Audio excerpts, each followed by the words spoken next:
Daripada gabut, mending kita bahas kembali serialnya Spy X Family season yang kedua, yaitu alur cerita atau spoiler episode kedua. Nah, sebelum gua nge-uping untuk episode keduanya ya, gua bakal bahas sedikit mengenai apa-apa saja sih yang akan terjadi di episode keduanya. Nah, setelah misi penyamaran yang dilakukan oleh Fiona dan Franklin di klub malam gitu kan, di episode yang akan datang kita bakal kembali ke dalam cerita si Anya yang bersekolah di Akademi Eden, yang dimana para siswa akan kedatangan seorang guru galak, yaitu bernama Madam Slug. Ya, guru galak ini sempat vakum ya dari sekolah Eden gara-gara sakit. Nah, guru galak ini akan kembali ke sekolah Eden untuk mendisiplinkan murid-murid di sana. Ya, sambil mencari-cari kesalahan para murid gitu ya, guru galak tersebut gak segan-segan akan memberikan Tornadus Ball atau pengurangan nilai dari para siswa. Ya, setiap siswa yang kurang disiplin, guru galak tersebut akan memberikan tanda petir di bagian dahi mereka. Dan hal tersebut berlaku ya pada si Anya, yang dimana Anya mendapatkan satu Tornadus Ball dari Madam Slug saat rahasia tas yang dilakukan Madam Slug saat pertama kali masuk ke sekolah Eden. Sampai kejadian Anya ngebikin Lloyd pingsan gitu gara-gara Anya dapat pengurangan nilai. Karena ya setiap siswa yang mendapatkan 8 kali Tornadus Ball, maka mereka akan dikeluarkan dalam sekolah Eden. Nah, di episode keduanya nanti kita bakal dibawa juga ya ke dalam mimpi si Lloyd saat Lloyd pingsan gara-gara Anya mendapatkan Tornadus Ball. Yang dimana dalam kejadian tersebut Lloyd mengingat kembali masa lalunya saat pertama kali dipanggil staff, ataupun sekarang dijuluki sebagai Twilight. Nah, pada saat itu Lloyd masih seperti anak-anak pada umumnya ya, yang suka bermain tembak-tembakan bareng teman-teman yang lain. Sampai suatu kejadian, kedua orang tua Lloyd pun mati saat tragedi perang antara wilayah timur dan barat. Sampai akhirnya Lloyd jadi seorang tentara. Nah, untuk lebih jelasnya ya, kalian bisa dengerin aku yaping untuk episode keduanya jika kalian penasaran gitu, atau mungkin kalian keberatan, kalian bisa skip atau close dari video ini. Nah, tanpa perlu berlama-lama lagi, yuk kita mulai alur ceritanya. Scene beralih ke Akademi Eden, yang dimana akademi tersebut kedatangan seorang guru galak, yaitu bernama Madam Slug, yang dikenal sebagai Madam Tornadus Ball. Scene beralih ke dalam kelas, yang dimana kepala sekolah Eden pun sempat memberi peringatan buat murid-murid yang terlambat ke sekolah dan tidak mengerjakan PR, bahwa mereka akan mendapatkan Tornadus Ball, sambil melihat si Anya. Nah, di saat jam istirahat, Anya dan Becky sempat ngobrol-ngobrol masalah PR mereka. Ya, Becky mengungkapkan bahwa kemarin dia sibuk latihan otot dan hampir lupa mengerjakan PR-nya. Nah, di sela obrolan mereka, Damian dan dua rekannya pun datang lalu mengolok-olok si Anya dan Becky soal Tornadus Ball yang akan mereka dapatkan. Nah, dalam kejadian itu mereka sempat bertaruh. Ya, jika Damian mendapatkan satu Tornadus Ball atau nilai plus dari kegiatan sehari-hari di sekolah Eden, maka Damian dan pengawalnya akan keliling sekolah tanpa memakai pakaian. Nah, setelah ngomong kayak gitu, salah satu siswa datang dan menyuruh teman-temannya untuk pergi secepatnya. Ya, mereka kedatangan guru yang paling galak, yaitu bernama Madam Slug, yang dikenal dengan julukan Tornadus Ball. Ya, Madam Slug adalah salah satu guru yang paling senior dan paling galak di sekolah Eden. Ya, meskipun Madam Slug sempat vakum gara-gara sakit, tapi guru galak tersebut akhirnya kembali ke sekolah Eden, yaitu mendisiplinkan murid-murid di sana. Dan benar saja, saat pertama kali masuk ke dalam akademi, Madam Slug langsung memberikan Tornadus Ball pada murid-murid karena mereka kurang disiplin. Dan di sisi lain, kepala sekolah pun datang dan mengatakan bahwa Madam Slug tidak pernah berubah. Nah, dalam pembicaraan tersebut, kepala sekolah Eden sempat dibikin kena mental oleh perkataan Madam Slug.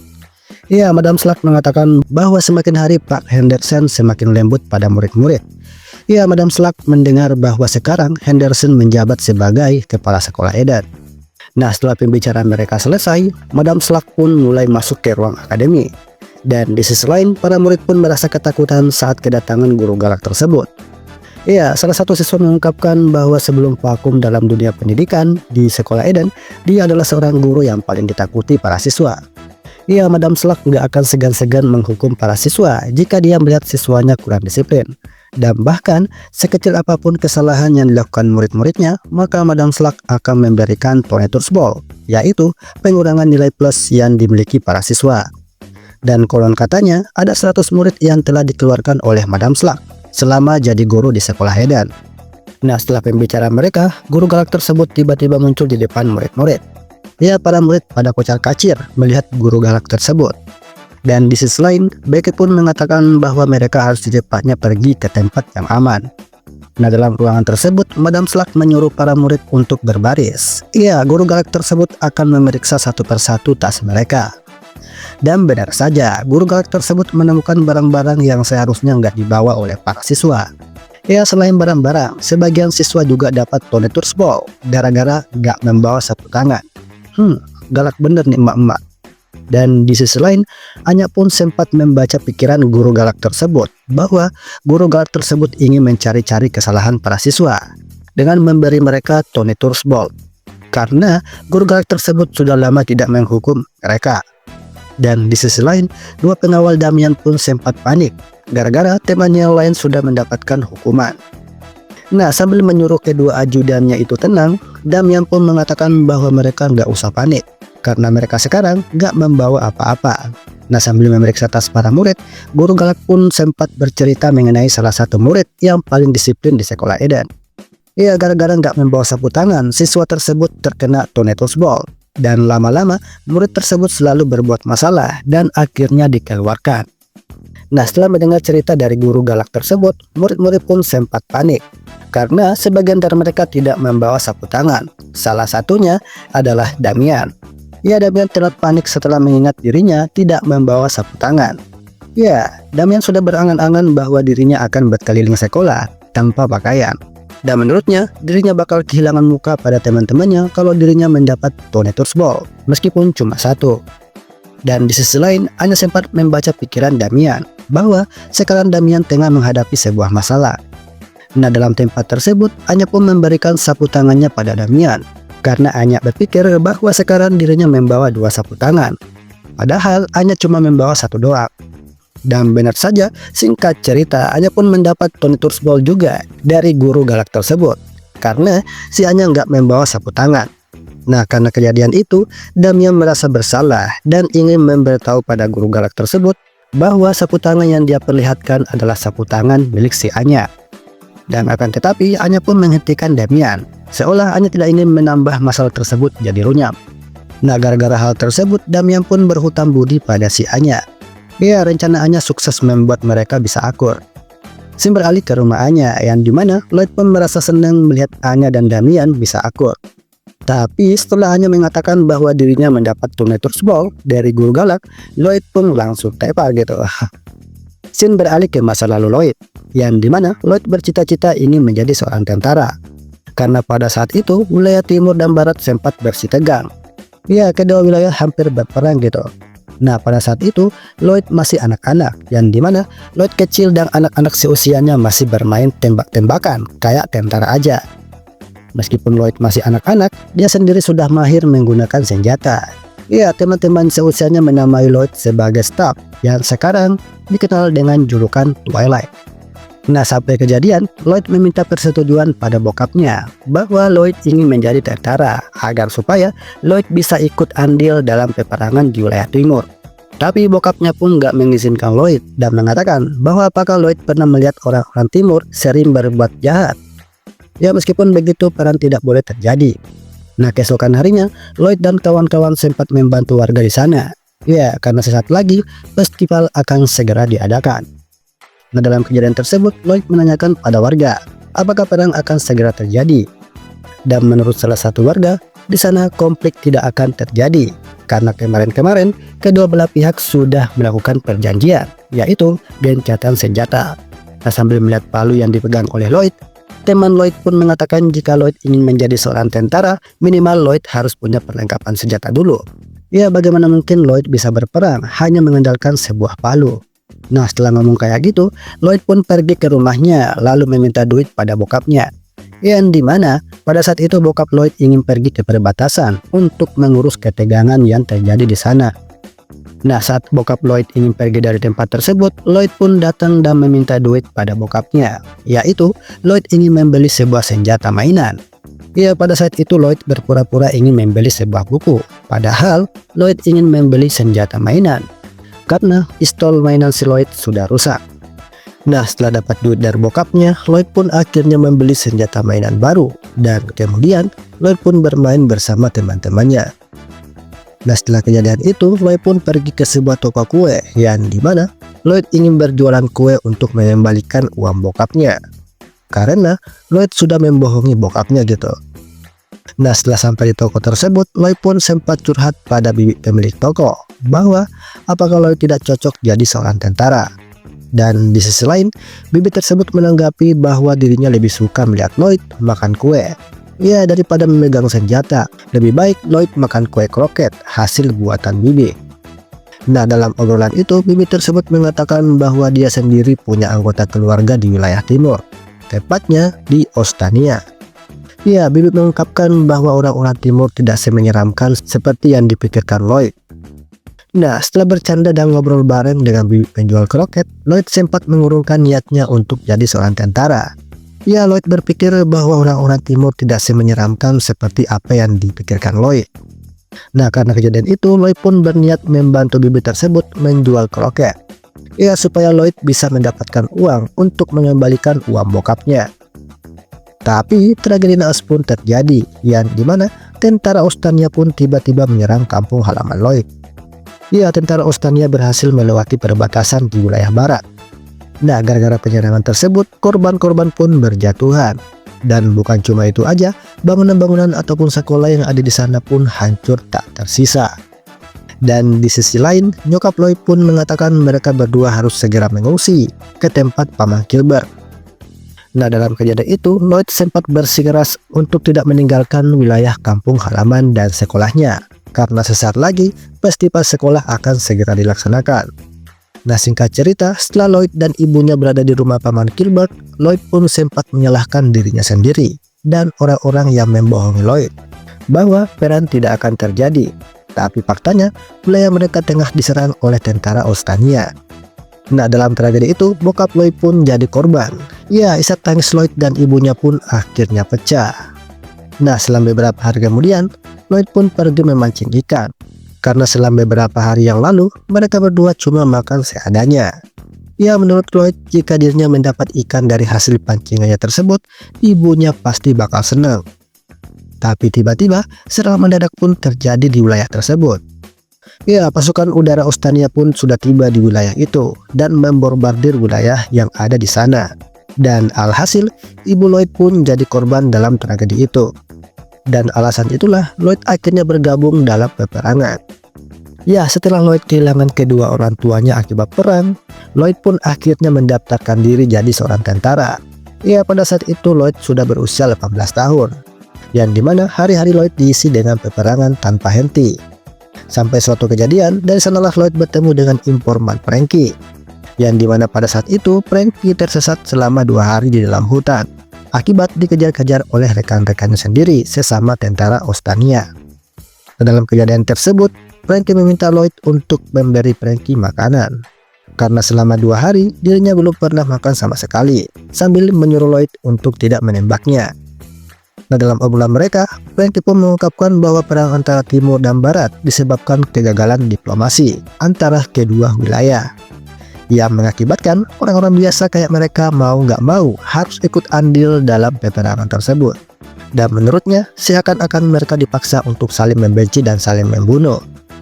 Nah, dalam pembicaraan tersebut, Lloyd dan Frankie sempat cekcok mengenai kedua wilayah mereka.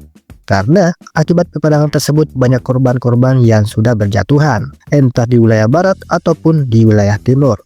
Dan menurut Lloyd, gara-gara perang tersebut kedua orang tua ataupun teman-teman Lloyd mati dalam tragedi ini. Nah, saat akan menembak si Frankie, tiba-tiba pasukan timur pun datang. Ya, pasukan tersebut tengah mengejar si Frankie yang sudah berkhianat pada mereka. Sim beralih ke markas wilayah barat.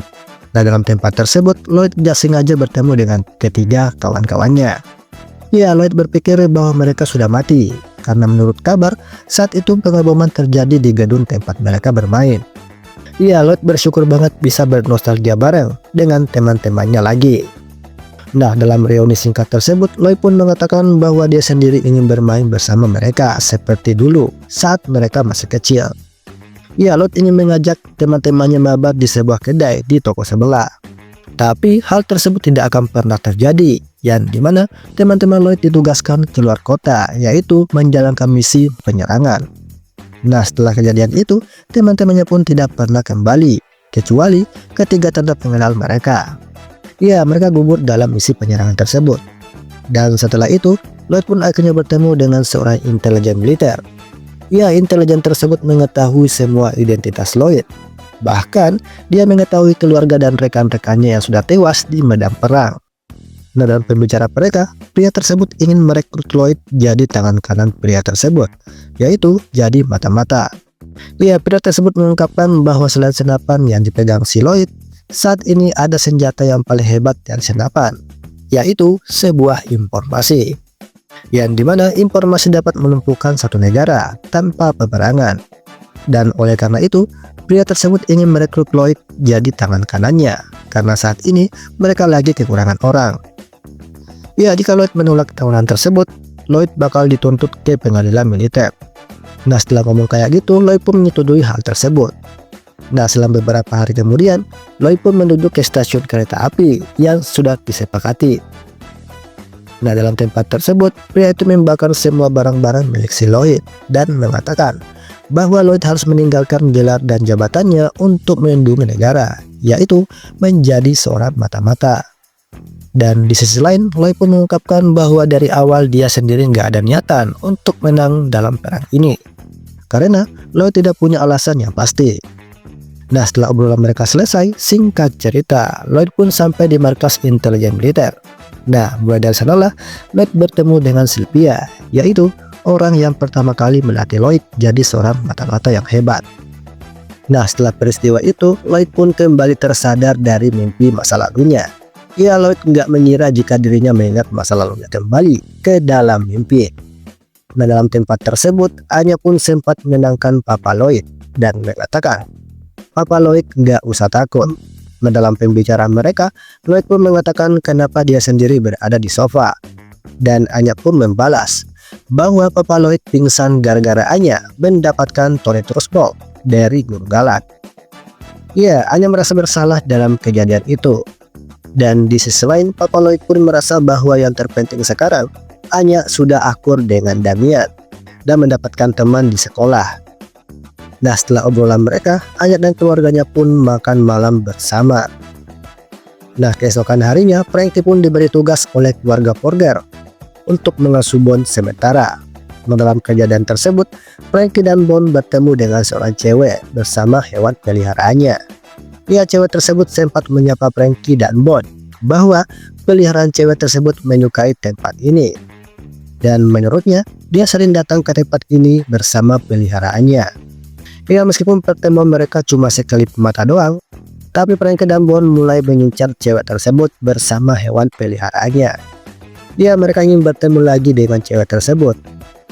Nah, selang beberapa minggu kemudian, Frankie pun datang kembali ke rumah keluarga Porger, yaitu mengajak Bond ke tempat sebelumnya. Nah, sambil membawa bunga, Frankie pun mengatakan bahwa Frankie saja yang akan mengasuh Bond. Dan di sisi lain, Yor merasa bahwa Frankie dan Bond semakin hari semakin dekat aja. Nah, setelah mereka sampai di taman, Frankie pun kembali bertemu dengan cewek tersebut bersama hewan peliharaannya. Nah, dalam tempat tersebut, Frankie dan Bond mulai PDKT-an pada cewek tersebut dan hewan peliharaannya. Ya, mereka sama-sama berinisiatif untuk memulai pendekatan. Tapi alhasil, mereka pun ditolak gara-gara kekonyolan mereka sendiri. Ya, gimana enggak, baru pertama kali bertemu, Frankie langsung nembak nih cewek. Gimana nggak digampar gitu. Scene beralih ke markas intelijen. Nah, dalam tempat tersebut, mereka digemparkan oleh sebuah kabar mengenai kedatangan Jonas Wallman. Ya, Jonas Wallman adalah seorang penyanyi terkenal mancanegara, yang dimana orang tersebut akan datang ke wilayah barat, yaitu mengadakan sebuah acara pertukaran budaya timur dan barat. Karena pada saat ini, wilayah timur dan barat lagi memanas. Dan alasan itulah Wallman datang untuk membuat kedua wilayah tersebut bisa berdamai. Karena yang mereka tahu, Wallman adalah salah satu penyanyi opera yang difavoritkan oleh wilayah barat. Tapi meskipun begitu, ada sebagian orang yang tidak suka jika wilayah barat dan timur bisa berdamai. Dan oleh karena itu, mereka mencoba untuk menjatuhkan Wellman dengan membuat skandal tentang dirinya. Dan itulah sebabnya Sylvia memerintahkan salah satu anggotanya untuk mencegah kabar miring tersebut agar tidak sampai kepada masyarakat wilayah barat. Ya, Sylvia akan mencegah hal tersebut supaya tidak menyebar gitu. Nah, sambil ngobrol-ngobrol dengan salah satu anggotanya, Sylvia pun mengatakan kenapa anggotanya ini sangat membenci penyanyi tersebut. Dan anggotanya pun membalas bahwa gara-gara penyanyi tersebut, acara yang akan diadakan antara kedua wilayah itu bakal terancam gagal. Nah, sambil memperlihatkan artikel pada Sylvia, anggotanya pun mengatakan bahwa sekarang penyanyi tersebut adalah musuh wilayah timur. Ya, orang-orang lebih mempercayai artikel yang belum jelas kebenarannya dibanding realita yang sesungguhnya. Dan menurut karyawan tersebut, apakah artikel yang sekarang dia baca itu adalah artikel palsu? Dan Sylvia pun menjelaskan bahwa ada sebagian orang yang tidak suka jika wilayah Ostania dan Westalis bisa berdamai. Dan maka dari itu Sylvia meminta karyawannya untuk tidak mempercayai artikel tersebut. Nah, nggak berselang lama, salah satu karyawan pun datang membawa surat pada Sylvia. Ya, surat tersebut berisi sebuah ancaman bahwa mereka akan menghabisi Wellman, si penyanyi opera. Nah, mendengar hal itu Sylvia pun merasa kesal dengan ancaman tersebut, bahwa orang itu akan mendapat hukuman yang berat, yaitu hukuman mati. Dan Sylvia sendiri akan menyelidiki kebenaran ancaman tersebut. Dan di sisi lain, salah satu karyawan pun mengatakan jika mereka berhasil menangkap si pembuat onar tersebut, maka wilayah timur akan berhutang budi pada mereka. Nah, sambil mengabaikan omongan karyawan tersebut, Sylvia pun mengatakan bahwa ada tugas penting yang akan dia kerjakan sambil meminta karyawannya mengurus kantor mereka. Nah, saat di jalan Sylvia sempat mengingat omongannya pada karyawan baru, bahwa karyawan baru tersebut nggak boleh menilai seseorang tanpa bukti yang jelas dan hal-hal yang lain, sambil memikirkan Twilight saat jadi pengajarnya. Dan keesokan harinya, mereka pun melihat sebuah artikel bahwa saat ini semua skandal yang melibatkan si penyanyi itu akhirnya mulai terungkap. Ya, semua gosip miring atau status perselingkuhan Wellman ternyata cuma hoaks. Dan di sisi lain, pegawai baru tersebut mulai mempercayai Wellman dan mengatakan bahwa penyanyi tersebut sangat baik. Ya, selain tampil di acara pertukaran budaya, Wellman akan datang ke acara tersebut tanpa dibayar. Nah, sambil menonton berita, pegawai baru tersebut menambahkan bahwa semua yang pernah menghujat penyanyi tersebut berbalik menyukai penyanyi opera tersebut. Nah, sambil mengetok kepala pegawai baru tersebut, Sylvia merasa kesel dengan orang yang mengancam mereka dengan surat bahwa mereka yang ngelakuin itu tidak akan pernah jerah. Ya, meskipun semuanya sudah terungkap, tapi ada aja orang yang ingin menghabisi penyanyi tersebut. Dan benar saja, kecurigaan Sylvia pun akhirnya terbukti, yang dimana ada salah satu orang yang dicurigai mereka, yaitu seorang security yang tengah berjaga di perusahaan palak saat lapisan masyarakat tengah berdemo di depan perusahaan tersebut. Ya, karena sekarang Wellman ada di dalam sana.